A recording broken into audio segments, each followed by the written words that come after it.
So in the next few minutes, I am going to be talking about this Euro USD trade.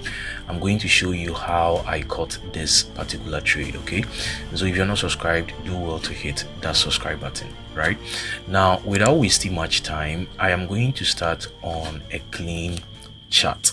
All right, now what we are going to do is that we are going to tell what the higher time frame story was saying. Okay, and the higher time frame story will be able to tell us the potential direction of price. Now, after we have found the higher time frame story and the higher time frame direction, we are also going to be looking at what the intraday time frame story was saying and its correlation to the higher time frame story. Not just that, we're also going to looking at what kind of setup was being presented to us on the intraday time frame basis. And then the last thing that we're going to be looking at is how I executed my trade on the lower time frames. Okay, now, before I start this breakdown, I just want to remind you guys that preparations are underway for the next Forex bootcamp. And so, if you are somebody who wants to learn my strategy, if you want to learn directly from me, this will be an opportunity. And just like I said, preparations are underway. And so the details will be communicated very soon. Okay. Now, with that being said, I'm going to start looking at the higher time frame. I'm going to use the H4 time frame. Now, H4 is mostly what I call the intraday higher time frame, just to tell my direction. All right, on the daily time frame, price is bullish already. We've broken structure to the top and we had this point of interest right in here, and we can see that price had come right into that point of interest. In fact, we had not tapped into it yet, but we came close enough, and so that was fine. And once I've been able to spot that, the next thing I'm going to do is I'm going to look at what my intraday higher time frame, which is my H4 higher time frame. Now, the best thing that you're supposed to do anytime you come onto the chart is you need to break price action down into chunks. What do I mean by that? We can see we have like a whole lot of price action. I mean, very huge. Okay, we need to break them down. So right in here, what I can see is that I have this beautiful high that created this beautiful low after this break of structure. Then we made a retracement. We continued the move to the downside, and then we had this high which created this low over here. Now, once I've been able to spot all of these swings, I know very well that this is going to be my last high that created my last low, and then that means that I should be focusing on whatever this leg is trying to tell me. Very, very simple. Now, right from here, I have to find out where is the possible areas that price could react. So I'm beginning to tell the intraday higher time frame story. All right, so right in here we have a break of structure that happened right in here. And right after this break of structure, I know that my first area, the first possible area that price could react from, is going to be the extreme of where the whole move started from. So right in here, the move started from right in here. So this is going to be my first point of interest, first area where price could react. Then the second area that we can look at is what actually led to the break of structure, which is going to be right in here. Okay, but most of the times when I'm looking for areas where price is supposed to react from, I'm looking at areas that are inside discounted equilibrium or premium zones. In this case, it means that if I should extend my Fibonacci from this high to this low, you are going to see that this particular point which I marked is below 50%. Do you understand? Which means price is most likely going towards break past that level. So that was what I was looking at, and because of that, it means I have to look for another level that is within premium zones, because the market is in a downtrend. We are trying to sell all the way to the downside. Okay, even though the daily is bullish, the H4 is actually bearish, trying to communicate the daily retracing, okay, or the daily retracement. So right in here, I need to find a POI that is within premium or equilibrium zones. So in this case, we can see that right after this guy, the one that came is this guy over here. So that becomes my next watch. Now, once I have been able to identify these areas, okay, this being number one, the extreme, this being the second one, and then some way somehow this guy over here, because personally that is where I took majority of my volume and I left the rest to run. All right, now once I have been able to spot these areas, the next thing is that I want to find out what is the intraday time frame saying. Okay, and how does the intraday time frame story correlate with the higher time frame story or direction? Very, very simple. Okay, so as at the time that I was looking for the trade, price action was somewhere around here. All right, so you should know where we are looking at. Now, once I've been able to do this, I will step straight into my intraday time frame, which is my M15, and let's try to tell the story that was within the intraday time frame. So within the intraday time frame, in fact, this was what I was looking at. It was a Wednesday right in here, okay, and I saw that price had broken structure. Not just that, we also came back down here and broke to the downside. And then, even though the trade was what taking on Thursday, I started building the story from Wednesday. So by Wednesday, what we can see is that even though price made the push to the downside, we still came back up and took out this particular high over here. This is what I refer to as the last internal protector liquidity, and then this is what I call a change of intent. A change of intent simply means that you can spot from here that intraday we're making like lower highs and lower lows, which means we're also trending to the downside, and then lo and behold, we had that switch. So right in here, the intraday time frame has switched from a bearish one to a bullish one.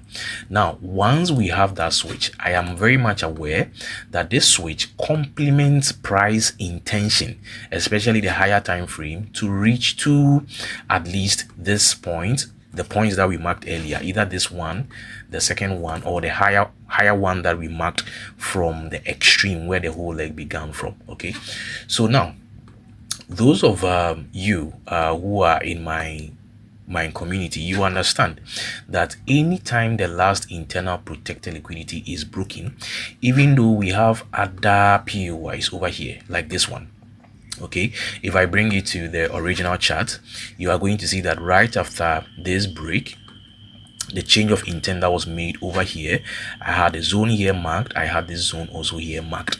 These zones are what I personally call reactive zones. There are some people out there who call these zones SMT, smart money traps.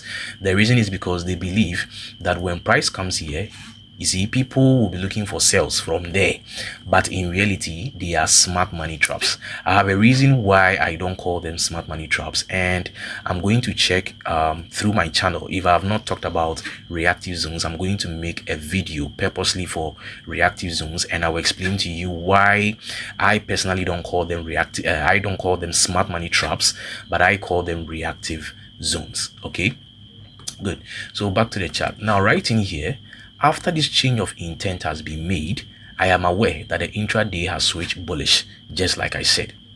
Now, on a normal day, when I wake up in the morning and I realize that we've made a break like this, what I will do is that I would personally expect price to make a retracement like this before I can look for any buys.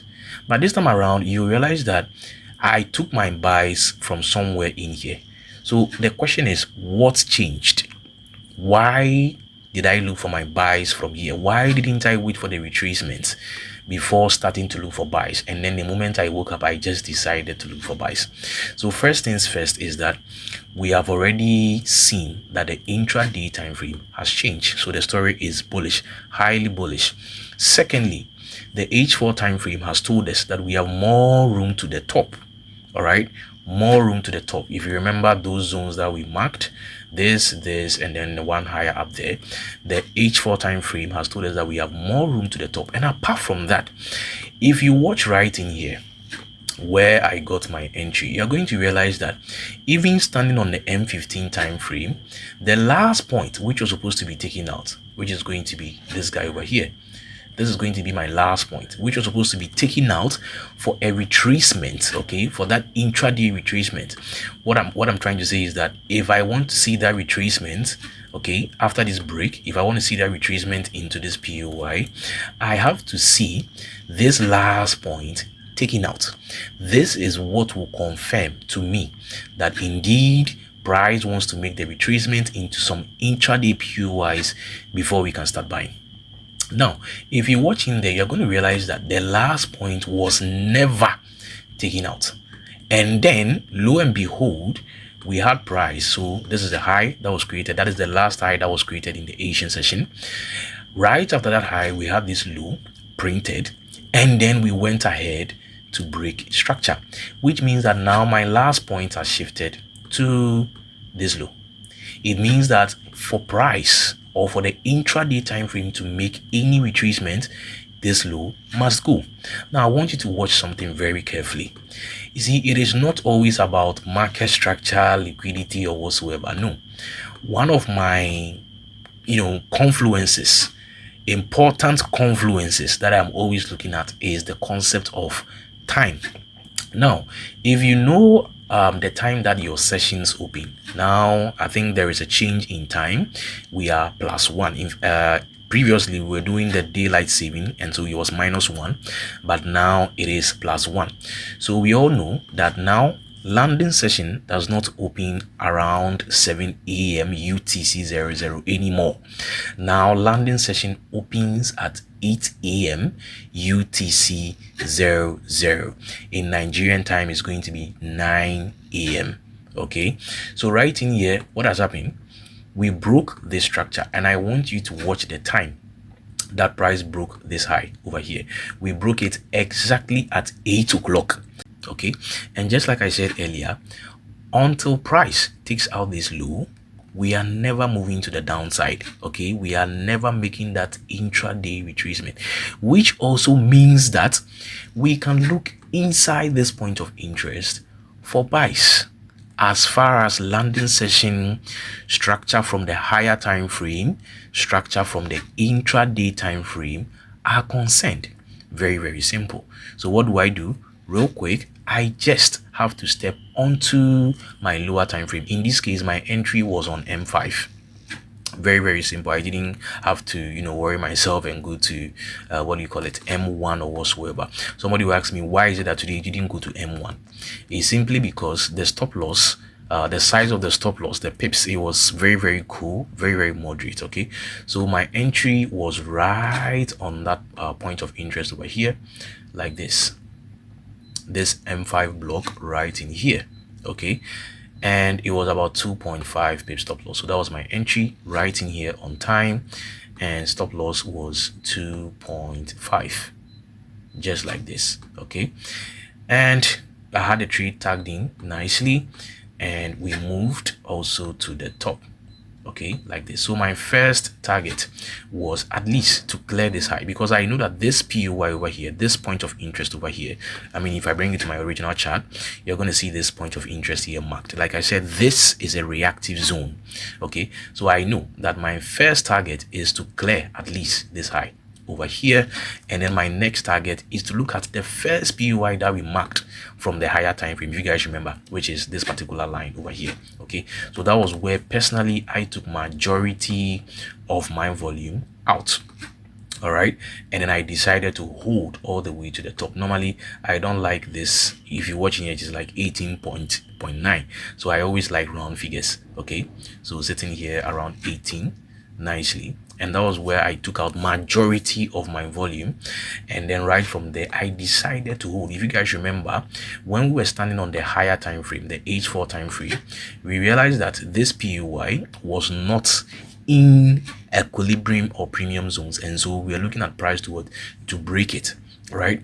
So that is why I had to leave price on to at least this point of interest right in here. And as I'm talking to you right now, this trade is still floating. Now the key takeaway in here is that even though we have gotten to this point of interest, yes, trust me, price can still hold, okay, with this last point. Until this last point is broken, price has no business moving all the way to the downside, which also means that the moment price comes to grab this low over here, we have a higher tendency to see price dropping all the way to the downside to at least go and clear this low over here. All right, so this is how I arrived at my trade. Very simple trade. You don't need to stress yourself. So a brief recap. First, we need to find out what the higher time frame story is saying, the direction of the higher time frame. We realized that this was our high, immediate high, that created our low. Right after finding out this swing leg on the H4 time frame, we also decided to look for possible areas where price could react. We saw 3 areas, but only 2 of them is valid. The first one was this point of interest, which we marked. The second one was this area right in here, which falls within 50% or equilibrium or premium zones. And then the last one was the one that was printed up here, which is the extreme of this whole move that caused this break of structure to our left, which means that we are looking at price to come to any of these points if the intraday time frame tells us that it wants to come there. And lo and behold, we had that signal. The signal came from this break of structure right in here, which I call a change of intent, which signified that the intraday time frame has switched from its bearish position, okay, this bearish story that it was printing, to a bullish one. Right after we've established that intraday story, we realize that most of the times after a break of structure, price must make a retracement. But then we also have it at the back of our minds that for a retracement to occur, or for the retracement to start, we need certain levels broken.